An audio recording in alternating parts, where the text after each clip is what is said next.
Aujourd'hui, je vais vous montrer l'utilisation de rosiers dans une ferme florale qui produit des fleurs à couper.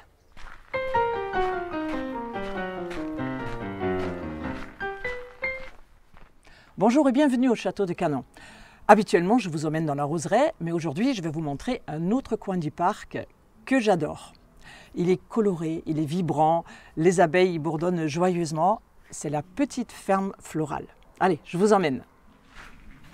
Tout comme des fruits et des légumes, les fleurs à bouquet sont cultivées dans des champs ou dans des serres. Et tout comme les tomates et les fraises que les cultivateurs français ne peuvent pas produire en hiver, les roses rouges que vous achetez pour la Saint-Valentin ou les tulipes blanches pour une jolie décoration de table en décembre viennent forcément de très très loin.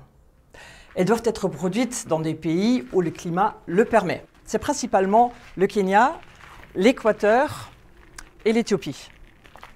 Elles parcourent donc des milliers de kilomètres avant d'arriver chez nous. Elles sont produites dans des conditions nécessitant beaucoup de pesticides et de grandes quantités d'engrais chimiques et dans des pays qui ne connaissent pas les mêmes restrictions phytosanitaires que la France. 60 millions de consommateurs ont publié une enquête sur la toxicité des bouquets de roses vendus par les grandes enseignes et aucun bouquet n'était dépourvu de substances chimiques. Mais ici, les fleurs sont cultivées en respectant le cycle naturel, les sols, la biodiversité. Pas d'herbicides, pas de fongicides, pas de pesticides, tout ce qui tue. L'arrosage automatique est assuré par des sources naturellement présentes dans le parc. La ferme florale est encore toute jeune, elle est seulement dans sa 2e année.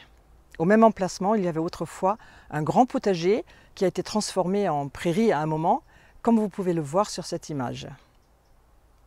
Il se situe à l'opposé de la roseraie. C'est une petite ferme de 700 mètres carrés seulement, avec une serre non chauffée. Elle sert au démarrage des semis et on essaye au maximum de récolter les graines des fleurs en fin de saison. Les variétés sont sélectionnées pour leur résistance, leur couleur, leur parfum et pour assurer une continuité de floraison du printemps à l'automne. La saison commence au printemps avec les tulipes qui offrent un premier spectacle coloré. Plus tard arrivent les marguerites, les cosmos, les mufliers, les zinnias, les amarantes, les nigelles, les immortelles et j'en oublie. Et il y a des coquelicots qui s'invitent tout seuls sur le mur qui entoure la ferme. Et bien sûr, n'oublions pas toutes les petites fleurs de la prairie fleurie. L'année se termine avec les dahlias qui fleurissent très longtemps et qui offrent des formes et des couleurs tellement variées. Mais je sais que vous êtes ici pour les roses. L'an dernier, en fin d'hiver, une centaine de rosiers a été plantée et ce sont tous des rosiers connus pour leur résistance aux maladies, bien sûr. Ce point est particulièrement important dans un contexte de culture écologique, mais aussi de satisfaction du client. Les mariés qui ont prévu leur mariage dans la salle de fête du château de Canon peuvent venir ici et choisir les rosiers et les fleurs pour leur bouquet. En termes de circuit court, il est difficile de faire mieux. Parmi les rosiers cultivés dans ce carré, ils trouveront des couleurs douces avec les rosiers Madame ou Jardin de Granville, mais aussi des couleurs plus puissantes comme Château de Canon.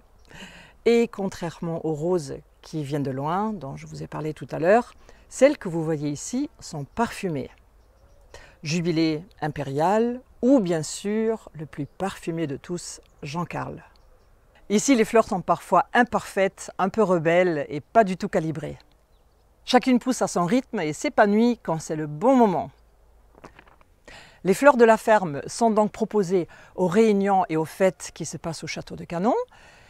Elles sont vendues aux fleuristes de la région et les visiteurs du parc peuvent les acheter en fin de visite au bar à fleurs.